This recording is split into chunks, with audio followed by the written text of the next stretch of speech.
Faz sentido? Olha, Por que colocar o banco de dados todo, a lógica toda no banco de dados? a primeira pergunta, quando alguém me fala Story Procedure, como você vai testar isso, né?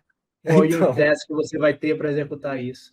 O outro ponto é que você está falando de banco de dados relacional e, no geral, ele tem ele é uma única instância, no máximo uma instância com redundância síncrona, ou seja, acaba funcionando como uma grande instância.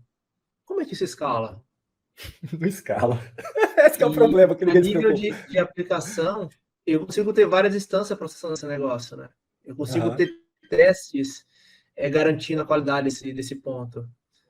E a nível de banco de dados, esse é um ponto que, para mim, é um desafio muito grande. São poucos cases que eu vejo que faz sentido utilizar Story Procedure. Por exemplo, para auditoria, você tem um campo que toda vez que você modifica aquela linha, você atualiza automaticamente. Uhum. São regras bem simples que, não, acho justo, sabe?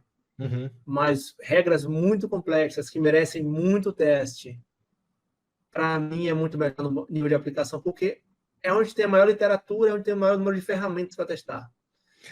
E um outro ponto é, cara, teste é importante, principalmente automatizado. Porque Uhum. você entra hoje, você vai esquecer. Se você é diretor, uma pessoa entra, outra pessoa sai. O onboarding é a vida, né? Uhum. O estudante Sim. de mercado vem, vai. Eu tenho uma visão, eu gostaria de ver só um ponto crítico, daqui a pouco a gente vai começar a falar sobre o livro do Otávio, gente, que é totalmente sobre esse assunto. Eu costumo pensar sempre que a aplicação tem que ser extremamente modular. O que eu quero dizer disso? Eu tento não entrar em vícios, né? Não ficar muito paranoico com isso.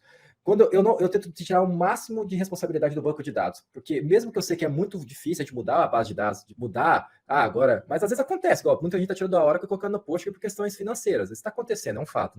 Eu não estou falando que o Oracle ainda é o melhor de todos, óbvio que é. Mas aí quando o cara vê lá no bolso, lá sei lá, $500 mil, às vezes não entra na conta dele e ele tem que colocar um Postgre da vida. Eu estou vendo isso no dia a dia, não assim, é onde eu estou. Não tem uma estatística de 1.000 empresas, mas das 20 que eu conheço, umas 3 aí já trocou com essa mesma prerrogativa. Tá caro, vamos pegar e vamos tentar testar com o Postgre aqui.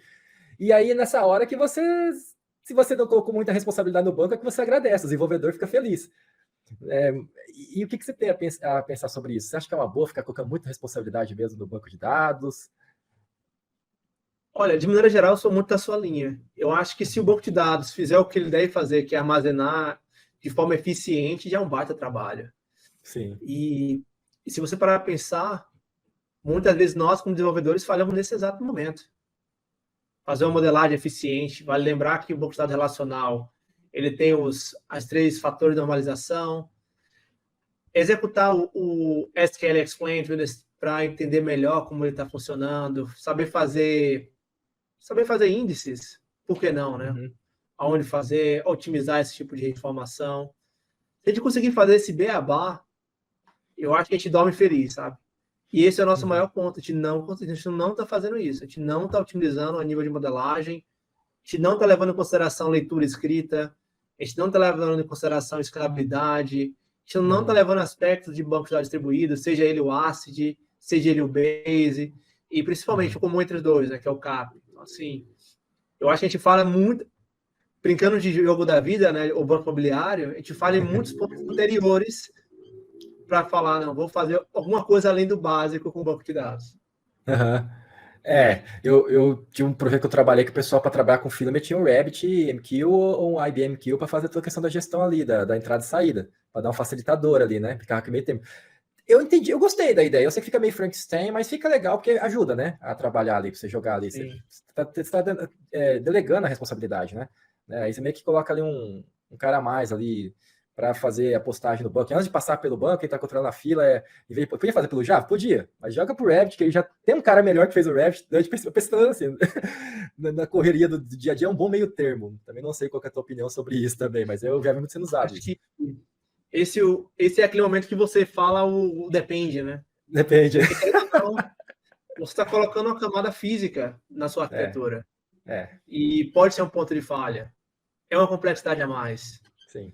Então, falando também de um ponto de delay da minha aplicação. Afinal, eu tenho minha aplicação, eu tenho minha camada e meu banco de dados.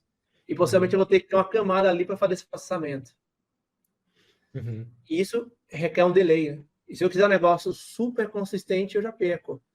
E vai lembrar a estratégia. que mudar a estratégia. tem alguns momentos que a gente vai ter que lidar com lock-ins otimizados. Cara, como é que você vai lidar isso com o RabbitMQ? Para garantir esse nível alto de consistência. Então, assim, se você tem sorte de que eventual persistência é o melhor que você pode fazer, cara, ou às vezes nem ir para um banco de dados relacional, vai para um não relacional, por exemplo, para explorar um pouco mais essa linha, sabe? Mas eu gosto, cara. Você gosta da ideia? Né? É usado muito, né, ultimamente, né? Estão usando muito essas filas, né? As pessoas perguntam muito até em entrevista, né? RabbitMQ e IBMQ, né? Acho que a IBMQ o pessoal usa bastante. Tem o Kafka também. O Kafka também. O Kafka também. É o coração do hipster agora.